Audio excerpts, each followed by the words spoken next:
Ang munting bituin, si Lila ay isang masayahing bata na mahilig tumitig sa mga bituin tuwing gabi. Isang gabi, sinabi niya sa kanyang ina, "Nanay, gusto kong hawakan ang isang bituing balang araw." Kinabukasan, natagpuan ni Lila ang isang maliit na kumikinang na bato sa kanyang hardin. Napansin niyang kumikislap ito tuwing hinahawakan niya.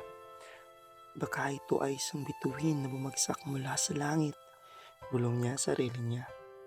Nang gabing iyon, kinausap siya ng bato. Lila, ako ay isang munting bituin. Kung nais mong matupad ang pangarap mo, kailangan mong matutong magbigay ng liwanag sa iba. Simula noon, tinulungan ni Lila ang kanyang mga kaibigan. Tinuturuan niya magbasa, tumulong sa mga nangangailangan, at magbigay ng saya sa iba. Napansin niyang lalong kumikislap ang kanyang bituin sa tuwing gumagawa siya ng mabuti. Isang gabi, napansin ni Leila na ang kanyang bituin ay unti-unting umaangat pabalik sa langit. Leila, natutunan mong maging liwanag sa iba. Ikaw na ngayon ang aking bituin, sabi nito bago ito lumipad sa kalangitan.